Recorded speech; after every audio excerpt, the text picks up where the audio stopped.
Well, final season is upon us. We've got the matchup set in the Champions League final at Wembley, and we ready our TVs for the final weekend in the English and German leagues too. What's up, everyone? I'm Dave, and we've got another great episode of A Soccer Fan Walks Into a Bar live from Newburgh Brewing Company in store for you. We'll run around Europe a bit, bring things back home in the New York area before we take our weekly look at AFC Bournemouth in Cherries on Top before we preview the week ahead.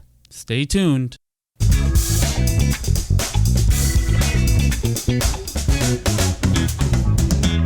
Back at it again in the seat next to me, the one and only, the salsa king of Colden Street, Diego.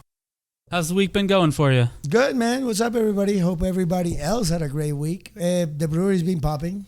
A lot of events, a lot of things, a lot of excitement. Spring is upon us. Yes, and a lot of soccer shows, soccer viewings. So, yeah, very good week for me and hope for everybody else. Maybe most importantly, what are you drinking today? Terrabos. Oof. Triple IPA. Heavy, but delicious. Dangerously drinkable. I've got an Infinity Boss here on my glass, which actually gets released for delivery this week. So if you're local to the brewery, make sure you order online and you'll get it right to your doorstep. Exactly. Nice little product that they have going here. Do it quickly before it goes away, though. All right, so we'll start with the week abroad. Yes, sir. Big doings in Europe. Champions League final is set. Yeah. Some very, very fun, very interesting, and a little bit surprising results. We'll head to Paris first. Borussia Dortmund took a 1-0 lead to the Parc des Princes. Secured the thing. And they came out with another 1-0 victory. 2-0 aggregate. Overall, yeah. Holy cow. PSG, you'd have to think across the two legs with the firepower that PSG has, something was going to happen. And Dortmund stayed resolute. They were getting peppered at certain times. I think PSG hit the post 4 times in the second leg. Yes, indeed. But even with that, Dortmund always kind of seemed confident. They weren't panicked. PSG across both legs had 64% possession. Yeah. You'd have to think that goals were going to come out of that. And surely enough, the only goal that came out of it was a header from Dortmund, and that was it. They coasted. It all she wrote. No, well, that's the thing. I mean, discipline, first of all, and the luck of the champion. Like you said, 4 posts. 4 posts. That is just incredible. And they were clear opportunities. It wasn't like the players weren't trying to score, or they took the eye of the ball for a second. The ball was just not going in. Yeah, and I'm not a huge expected goals statistics guy. I do like some other stats here and there when they're applicable, but again, across both legs, PSG had an expected goals of 4.25. Yeah. Like we said it the week before. It was efficiency and discipline. I reiterate the word. I know I said it a lot with that team, but it's what they are. It's uncanny. To take a macro sense of it, they had the league essentially won on the last day last year. They needed a result in their last game at home, and they couldn't get it done. And the hangover has certainly crept into their league play. En route to a 5th place finish as of now. There's still 1 week left for them to play, but they have the European pedigree. They've got a knack for this knockout tournament, and they returned to Wembley. The last time the final was in Wembley, Dortmund was also there, and we almost had an exact repeat because they did play Bayern Munich in that match. And with that, nice little segue I did there, right? We take it over to the Santiago Bernabeu in Madrid, with a 4-3 aggregate win for Los Merengues. Oh, my God. That was just ridiculous. That game was incredible. Oh, my God. And that was an even match. Now, that wasn't a team that... It wasn't like the other side, that it was dominated by one and won by the other. Yeah. This one, both of them tried, both of them to serve This one, every step of the way across both legs, you could have told me either side was going to move on, and I would have believed you. Yep. And I know I call Bayern, but yeah, you're right. It's the Bernabeu. Yeah. It's Madrid. They're incredible over there. They're just when it counts, they're Yeah, almost I mean unbeatable. there was a little bit of refereeing controversy. Let's put it that way. So do you think it was offside? I to me, the whether or not it was offside, and obviously I'm sure I'm in the minority on this. And if I speak with any German fan or someone from Munich, they'll look at me like I have four eyes. But you're taught at the youngest ages, you play to the whistle. Yes. The whistle blew. Yep. Madrid stopped. So do they score if Madrid doesn't stop? You never know. But exactly. And for years and years, since the VAR and since the adjusted offside rule has come into effect, we've always been complaining, not me personally, but a lot of fans have always been complaining, why are we doing these delayed offsides calls? Someone's going to get hurt. Something's going to happen. There's going to be a collision. Call it offside as soon as it happed. Well, all right, here we are. This is a this is the devil's advocate. Get what you want, and it's not always a great thing. But we go back again like clockwork. Carlo Ancelotti, wonder subs. Eyes. That man is eyes in his veins. He's the gangster glasses meme is made for him. For Carlo Ancelotti. Absolutely. Only thing missing is a nice cigar in his mouth. He brings a sub on in Joselu. 88th minute goal. Yeah. 90th +1, another goal. There you go. The same thing happened with Rodrigo in a Champions League, knockout game. It's the way that Carlo Ancelotti gets players to perform despite limited time. Yep. Because you look at almost any other team, and more often than not, Man City might be an exception. A lot of them seem to have bought into the Pep way. Guardiola, yeah. But a lot of these guys, if they're not playing game in, game out, they don't deliver. They don't deliver. They don't want to be out there. They're putting in their transfer request and they're gone. And Ancelotti has this aura around him and it dates back to when he was at Juve, when he was at AC Milan, famously. Even with Munich, he didn't get the Champions League final. He didn't get that trophy, but there's this aura around him that just breeds success. Confidence. Yeah. Confidence. It's two things, you know what I mean? It's the care that he puts in training to reiterate to the people that is the next man up mentality. You might not play too much, but you are just as needed as anybody else. And the confidence on them, that he instills on his players as a coach to believe in him. Like you said, to buy into these programs, to buy into his philosophy of play that keep it calm, keep it collected, you will get it. And if it's not you, it's the next guy. You know what I mean? Because that's what happened throughout the game. I mean, Bayern Munich scored first, and they tried to control the game, but Madrid didn't give up. And they were late goals. Madrid. I'm sure the fans have no nails left after that match. But he's just on the sideline. And in my limited club coaching career, and at the college level, I've always felt and was taught that the players really kind of tend to take on your personality. And I've had coaches across the spectrum, both as a player and a co-coach with me, that were essentially cheerleaders 90 minutes of the game, or barking at players, the stereotypical joystick coaches that we've always talked about, and that kind of mentality tends to breed panic amongst the players. Absolutely, panic or just not caring, lack of and commitment. with Ancelotti and with this team, with their recent, and when I say recent, probably the last 10 years of European play, you couldn't have a better match. No. Madrid they've been there, they've done that, they've done it again, and then they did it again. You know, there's no stopping this squad under the right, coach.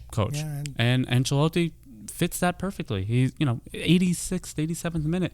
It's just standing there, hands in his pockets. It's unfathomable how someone at that level, under that kind of pressure is just... It's the genius, it's the experience, it's the raw talent. It's, like you said, he's been there many times with many other teams, and so he believes in what he does. And, I'm going to throw this out there. I haven't even thought about this. I don't have it in any of my notes, so I haven't mentioned it to you either. If Madrid win, is Ancelotti the best manager in the world of all time? No, there are coaches that have defined games and created forms of play. So yes, he is in the upper echelon. Plus, the best of all time is, to me personally, is a thing that is not that relevant. You're the best of your era. Okay, is he? All right, so let's take it there. Is he the best of his era? Oh, he could be, definitely. He could definitely be the best of his era. So I'm as we're doing this on the fly here, guys. Let's see. He's got the resume. He's got the talent. He's got the respect of the players. That's what I believe being the best of all time, or the best of whatever is. Respect of your peers, understanding from your peers, the trust in your management and the ownerships that you develop. Yeah, so let's see. There's way more than just results. So with AC Milan, he won the league. He won a Coppa Italia. He won 2 Champions Leagues. He was a runner-up. Don't remind me that night in Istanbul. I still to this day, I cannot, no matter what, support anything Liverpool because of that day. At Chelsea, he won a Premier League. He won an FA Cup. At PSG, he won the league. But, let's face it, everyone wins the league at PSG. Exactly. At Madrid, he's won the league twice.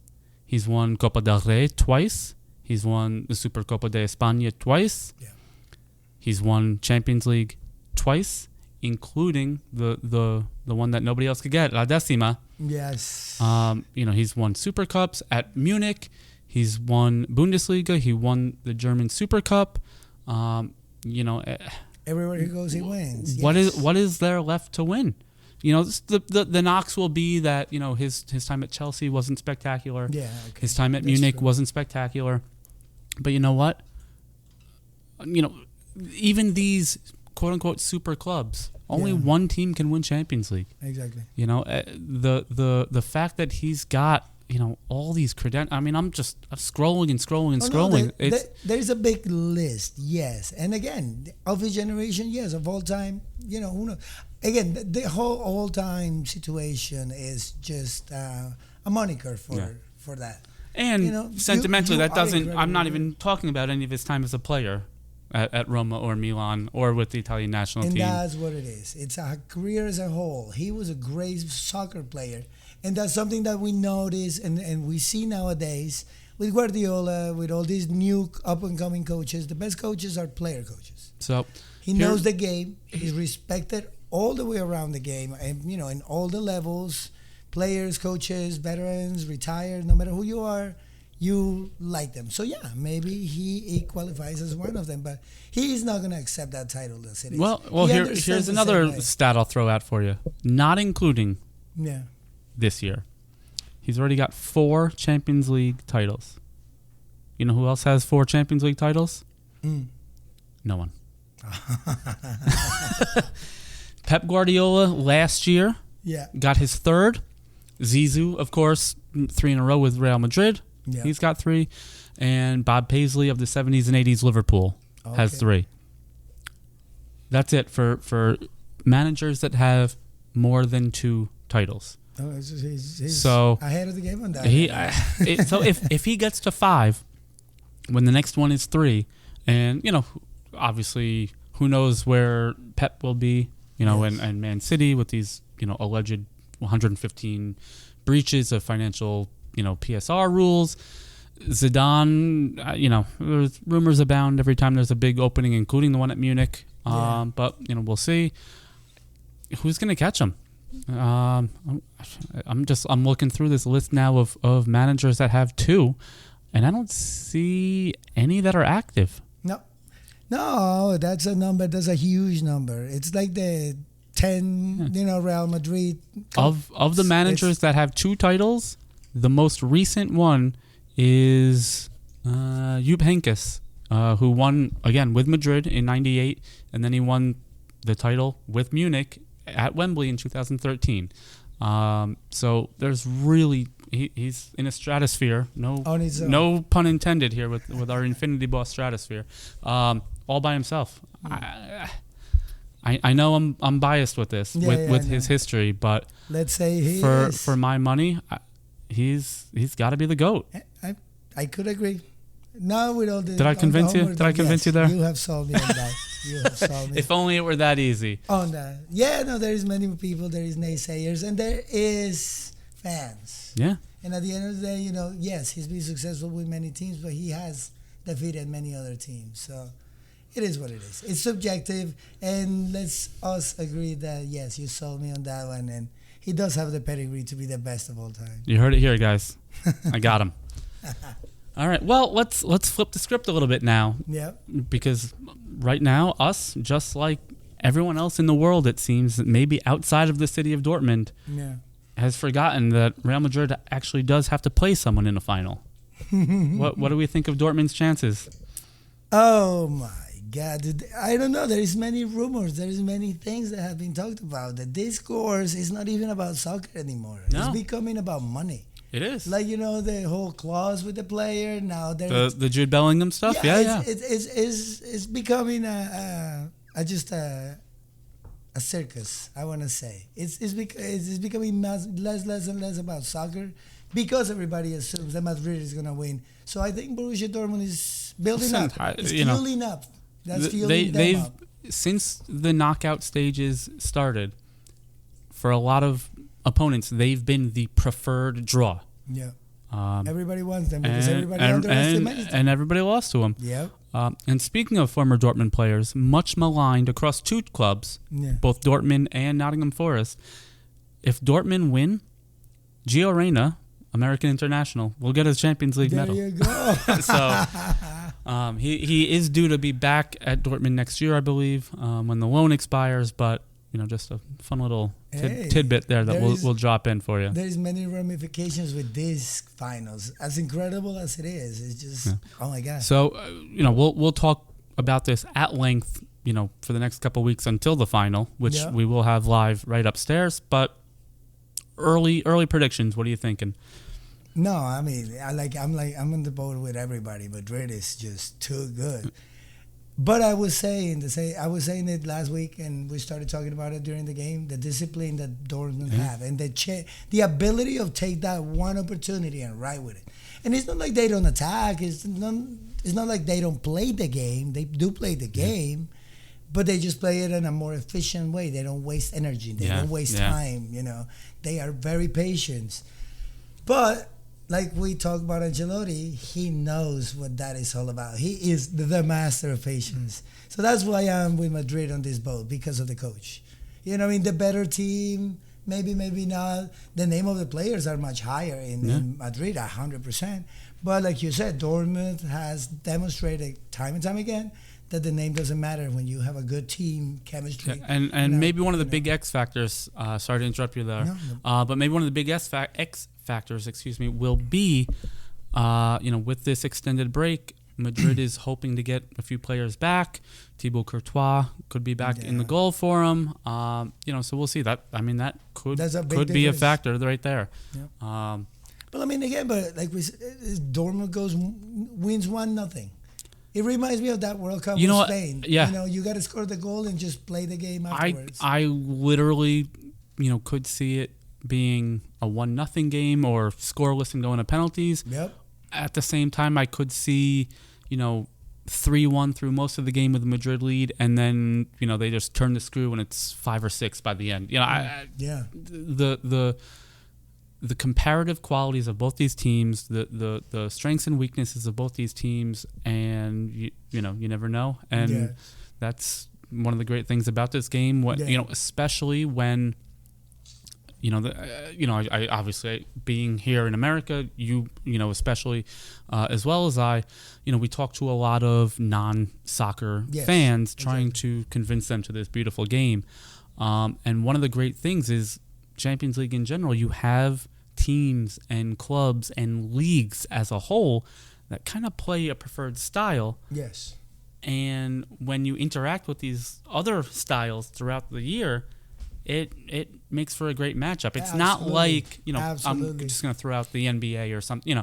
It's not like most teams have a defined style and, that's pretty much it throughout the year. There's not really a norm there's no comparison in American sports to have this, knockout competition that is kind of sprinkled throughout it's sprinkled throughout the whole year. So you have your league play every week, and then you go to Manchester and play a game, and you go to Istanbul for a match, and you're in Donetsk in Ukraine and playing in these great cities with these drastically different weathers and pitches and team styles and cultures. It's incredible. No, it's unifying. It's unifying, and that's the strength of those leagues. That's why those are the best leagues when it comes to our sport. When it comes to soccer, those are the best leagues because you get those levels. You get that national pride. You get that high intensity and high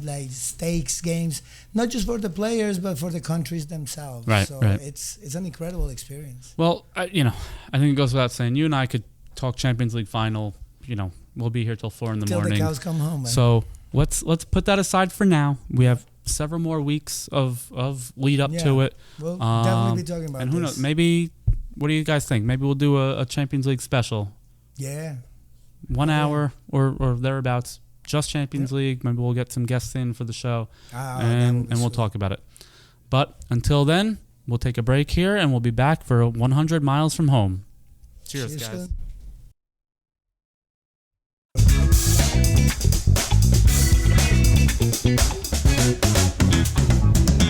All right, welcome back. We are here for 100 miles to home. Yes, sir. Our talk about the MLS and WSL.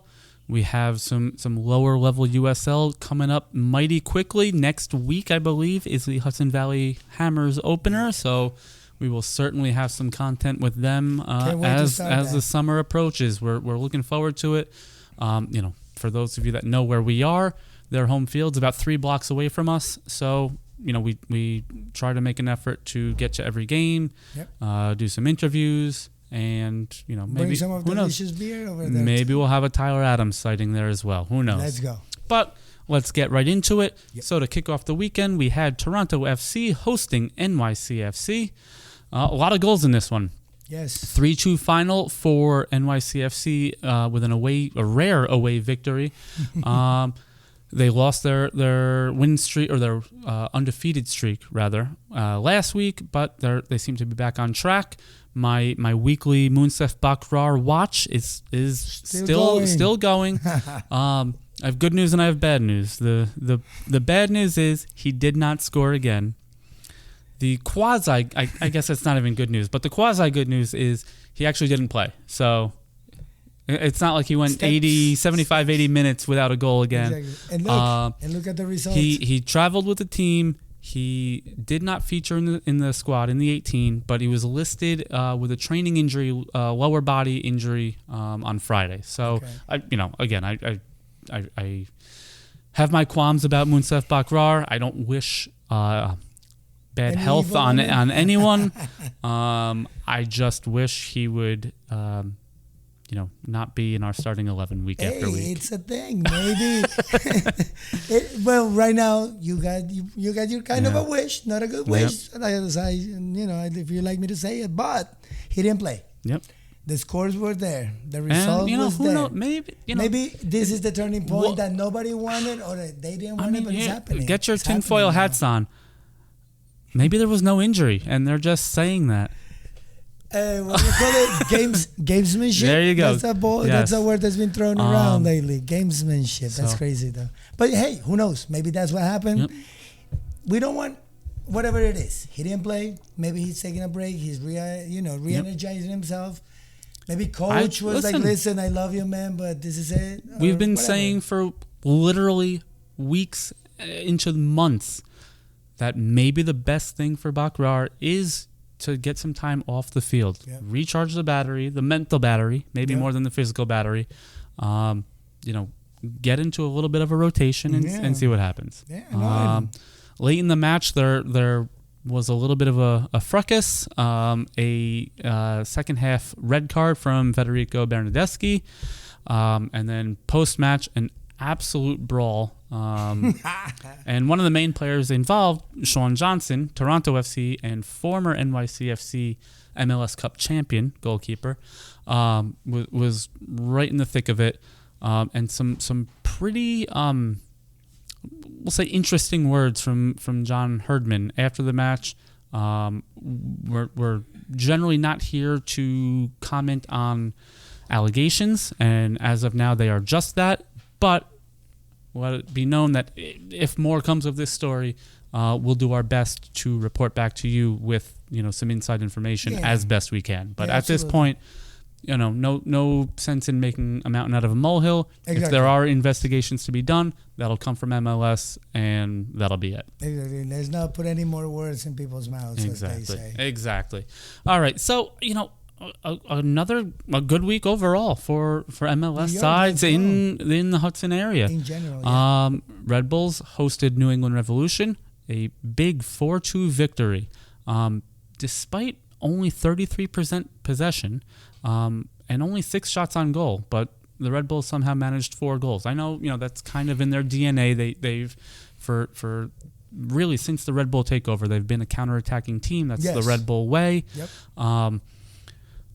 I would not have, again, this is one of those reasons why I don't like the expected goals and some of these statistics. Certain teams just don't play into those factors at all, and Red Bull, certainly with this one, happens to be that. It's a DNA thing, like you said. That's their culture. That's, wait for the opportunity and strike quickly. Right. That's it. We also had a busy week in the NWSL. Gotham FC had 2 games, both on the road, Wednesday and Sunday. So a very difficult week overall. We've talked about this at length with the MLS and the NWSL. The travel requirements are brutal. Brutal, yes. So they went to Houston midweek. They got a 1-0 win with an early Lynn Williams goal.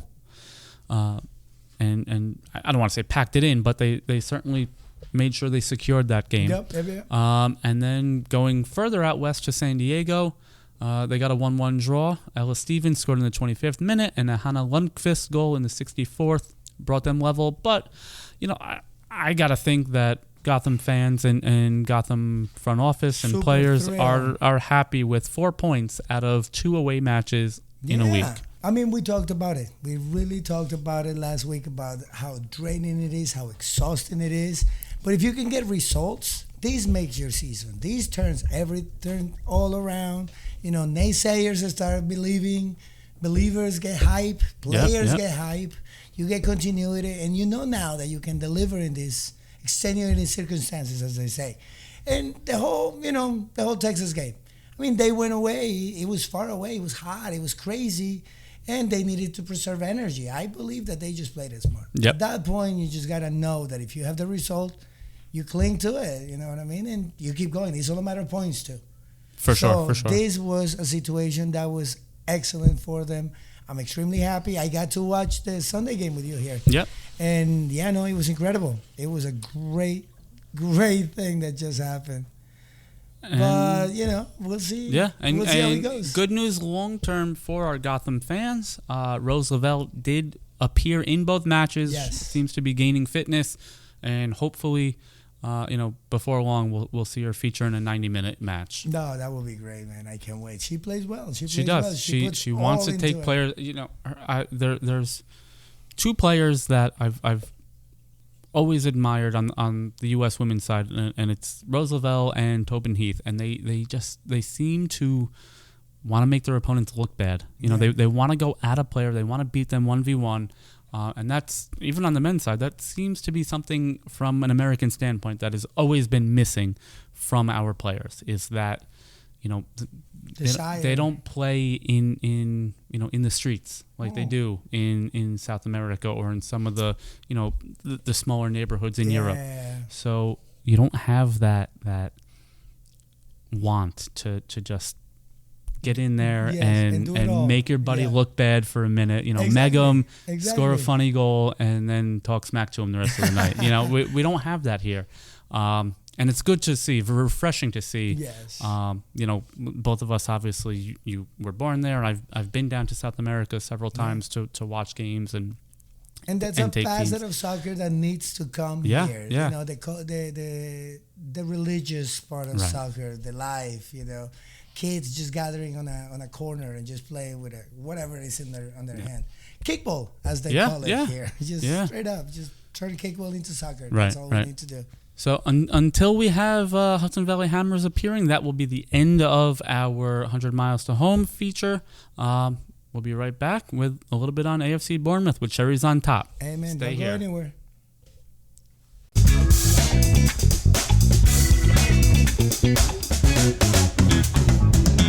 All right, welcome back. We What's are up, here everybody? for Cherries on Top.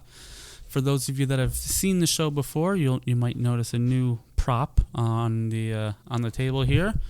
I brought this back from Vitality Stadium safely in my luggage, and nice little feature for us on this on our Bournemouth chats. Right? A little piece of Bournemouth for us. Always.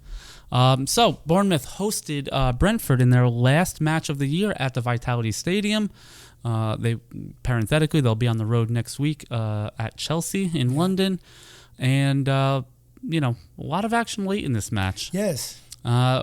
Brian Mbeumo from Brentford led the scoring in the 86th minute.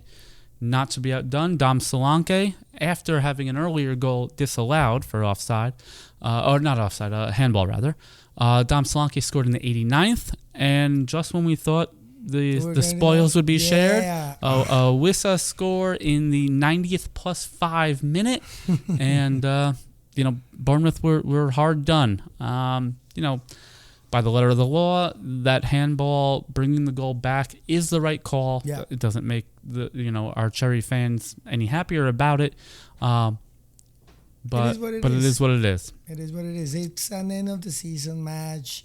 Yeah, it hurts losing it like that, very last second. But that's what soccer is. It takes about 1.5 seconds for the ball to cross, even less. So as long as the game is playing, you got to keep it up. And that didn't happen. Yeah. Sometimes it's luck. Sometimes it's a lapse of attention, whatever that was. It happened to us this weekend. No, I'm with you. So again, disappointing finish to the match itself. Yeah. But there is some good news around Bournemouth. 100%. Couple things, mostly surrounding our manager, Andoni Iraola. First of all, was nominated for Premier League Manager of the Year, which is an incredible achievement. He deserves it. Whether or not he wins it, my gut is he won't. If you're not in, quote unquote, the big six, it makes things exponentially tougher. But that is, sorry to interrupt you, man, that is why I believe that he's got a better case than the other ones, because he did bring Bournemouth to the best finish ever for them. Oh, for sure. And they have among the lowest, quote unquote, payrolls in that group. So despite all the disadvantages, he did it. So yes, wins it or not, doesn't, it's fine, but he deserves the nomination. And to me, he did the better job. So some interesting, again, not to get off on a tangent here, but some interesting stats with the manager of the season. 5 nominees, none of whom are English. Yes. None of whom are British. One of whom, which I don't understand at all with this year, Jurgen Klopp of Liverpool. Yeah. Of all the years, this is not the one to nominate him. Exactly. Is it solely because it's his last year? I don't know. An homage nomination. Yeah, who knows? But outside of Klopp from Germany, the other 4 are Spanish, 3 of whom are from kind of the same area. Couple of towns, within 15 miles of one another. So you have Pep Guardiola. All things look potentially good for them for an unprecedented 4th consecutive Premier League title. You have Mikel Arteta, who, you'll hear from Arsenal fans year after year that the Invincibles was the best team ever. I'm not buying it. Arteta quite possibly has put together the best Arsenal year ever. It might result in them winning 0 silverware, but statistics solely and points wise, this could be the best team Arsenal has ever had. But the title, the greatness is defined by the silverware. All that being said, for my money, even with Iraola and Bournemouth being in the conversation, my vote would be Unai Emery at Aston Villa. Really? Yeah, I mean we talk about it with Ancelotti. He is a serial winner. Other than his time succeeding Arsene Wenger at Arsenal, he's done everything wherever he's been. He's the king of Europa League. He's taken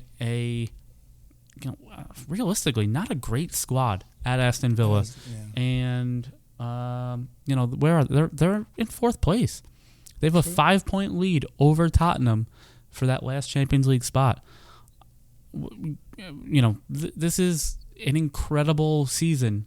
One of the best seasons that Aston Villa really has put together in the last 30 years. And it's the same thing for Iraola. You know what I mean? We're arguing the same concept, but the big 6, like you said. Well, not even just the big 6, but to get Villa into Champions League. If Bournemouth were, and not that they're that far off, but if Bournemouth were in the European places, I'd give it more. But yeah, quite simply, I would say their merit is pretty equal. Yes. Where Bournemouth's expectations were here, Villa's were here, and they've both kind of exceeded them equally. Yeah.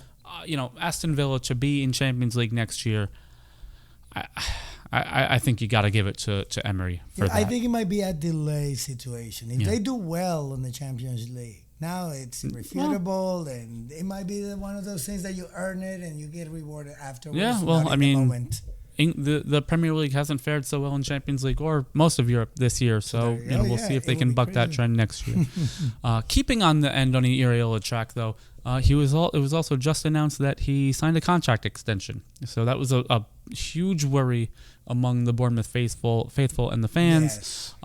It was a 2-year deal to start, and when you catch lightning in a bottle like Bournemouth did, you need to secure it because the I don't mean this disparagingly about other teams, but kind of the vultures are circling around Bournemouth, yes. to pick off whatever they can, whether it's a Dom Solanke, an Andoni Iraola. Heavy rumors that Lloyd Kelly will be leaving, possibly to Liverpool, following their technical director. Yes, that would be crazy. And let's be honest, this kind of stuff happens. Yeah, but it's a business. For Bournemouth to have such an overachieving, such an unprecedented season, and to be able to hopefully keep that momentum, under the same manager, yes, it's got to be great. It's got to be a great feeling. Exactly. Very hopeful.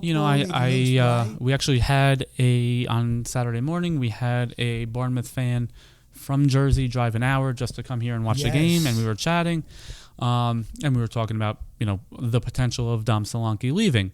And, obviously I'd love to keep him, but in the era of PSR and financial fair play, you can only give so much. If Bournemouth can get the rumors of 50 to 60 million for Dom Solanke, I hate to say it, but I think you got to let him go. Pull the trigger. I think, and I wouldn't be surprised if that's kind of in the mindset of Iraola and Bill Foley.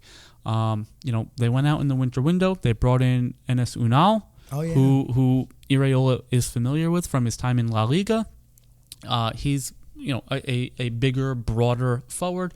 He might be able to fill that strictly number 9 role next year. Absolutely. You have, Semenyo and Justin Kluivert flying down the wings at pace.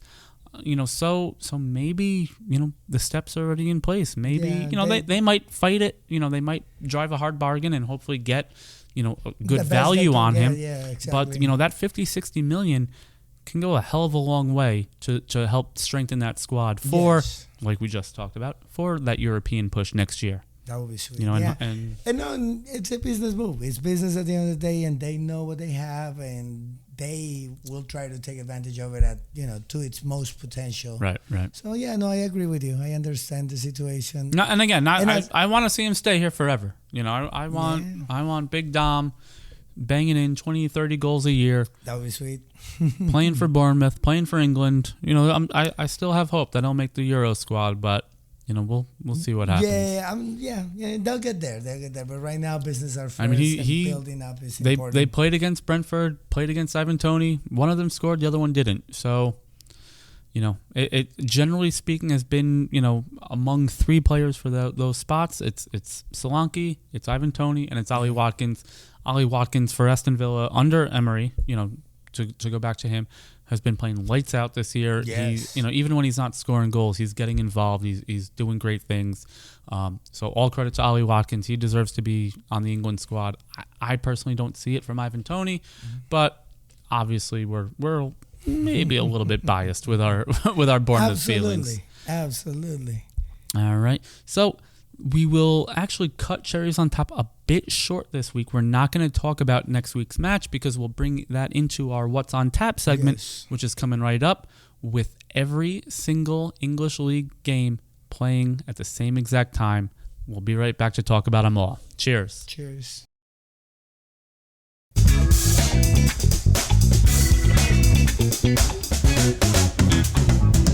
All right, welcome back to our final segment of this week's show, What's on Tap, where we take a look at all the watch parties we'll have at the brewery this week.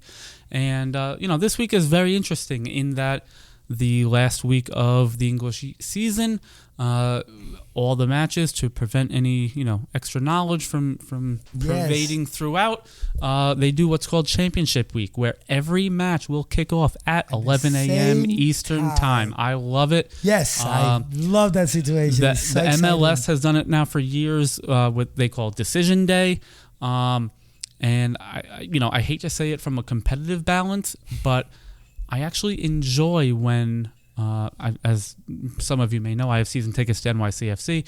I actually enjoy when NYCFC is on the road on Decision Day, because then I can just sit at home and watch all the games. Yeah, I have to go when I'm at the stadium, I feel like I'm on, you know, 2 or 3 different phones. I have my wife's phone, I have my brother's phone. You know, we're all looking at all the different scores. Yes. But I'm at the stadium. I want to be watching the game. So, you know, this fulfills that requirement for me since, well, I have flown to England before for a game, so maybe I'll take that out of the equation. But I'm not flying to Bournemouth for rather to London for their match. So. No, but you know, even before technology and before all this accessibility to information that we have nowadays, I loved it because you will do whatever it takes to just find out. Yeah, it was a scavenger hunt. You were just listening to radio stations. And I mean, we were going above and beyond just to find out what the other team was doing. It was crazy. We say that these managers don't know. They've got the earpieces. They have the staff. Yes.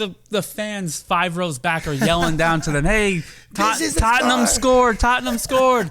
So really, you know, it does make it for a great event. Yeah. There is a lot of drama in the storylines, and it's amazing. And for the first time in years, we will potentially have drama on the final day. Yes. Man City plays Tottenham on Tuesday as their kind of quote unquote catch up match. But regardless of what happens in that game, we'll define a champion. We will still not know who's going to win the title between Man City and Arsenal until Sunday's final. Yep. So, you know, obviously Man City, their result will play a big factor from Tuesday's game, but it's just a great feeling to have that, you know, in our back pocket where it hasn't been decided until the end. Which is to be fair, has been a knock on the English League for years. It's been a knock on, you know, the Bundesliga up until this year. Ligue 1 with PSG. So it's great to have that feeling of, you know, coming down to the wire and having to watch multiple matches to see all the potential permutations. What can happen? It's like last week of the NFL. That is the one thing that I appreciate of American sports, that they create these lines and they make sure that these things happen. Sure, it's the beauty of the playoff situation, Yeah. So yes, that is the one week we can all just sit down and not care about one game, but about all the games. So real quick as we can, we're gonna list all the matchups that we will be kind of peeking in and out of right here in the brewery on Sunday at 11 a.m. Eastern. We have Liverpool hosting Wolverhampton Wanderers. Sheffield United plays host to Tottenham. Fulham visits Luton Town. Man United goes down south to the coast to visit Brighton. We have Brentford hosting Newcastle. Crystal Palace hosting Aston Villa. Burnley hosts Nottingham Forest. Chelsea plays host to our Cherries. And then the final two, the big ones, the only two teams left that have a chance to win the title this year. Man City will play host to 9th placed West Ham, and Arsenal plays host to not completely bottom of the table, but fairly far down there, Everton. Everton is currently in 15th place, and as many of you know, Mikel Arteta, current Arsenal manager, also did play for Everton. Yes. So a little bit of rivalry, a little bit of extra in that match, as if this match needed anything else. Yeah, absolutely. So, again, it's a great feeling to have all this going on. Yes. These obviously we host a lot of matches. But I'm here for the event ones. Yes, I love getting everyone together. The fun animosity, the shenanigans, the banter. Exactly, I love it. We obviously we'll have that for the FA Cup final. In a couple of weeks, we'll have it for the Champions League final the week after, and then we have a whole summer of Euros, Copa America, Olympics. This building, obviously, all bias aside, this building is tailor-made for those kinds of sports events. Absolutely. So up on the big screen, we will split screen the Man City match and the Arsenal match. We are begging, borrowing, and stealing and flying in extra TVs to make sure we can get as many of these matches on as possible. So we will certainly have the Bournemouth match on, and I'm waiting to see. They've done it in years past. I have not heard or seen anything from NBC Sports if they're going to do kind of a wraparound, live look-in show. And like I said, they've done it in the past. Golazo Network is famous for doing it with Champions League and Europa League. I think without knowing for sure, I can't imagine them not doing that kind of a show. So we look forward to seeing that, and next week we'll have our wrap-up show with the Bournemouth season, with all of our champions. We'll have our preview for the FA Cup final. We'll have a preview, and we talked about it. We took you behind the curtain today. Maybe we'll do a Champions League special. So we'll see. We'll try to bring in some guests. A lot of content for next week. Oh, I can't wait. I've already got some potential great guests, that you'd probably recognize for a Bournemouth season wrap. Nice. And we're looking forward to potentially bringing in some beer people that also happen to be soccer fans to talk about. That's what we're here for. To talk about our next Bournemouth beer that we're making. Nice. So a lot of good things in the cooker right now. Exciting stuff. But we will hopefully see you all on Sunday at 11. I'll probably be here a little bit early. And we will ring in the end of the season and crown a new champion. Let's go. Or maybe recrown an old champion. I know that's what you in the want. English Premier League. So thank you guys for another great week. We'll catch you next time. Cheers.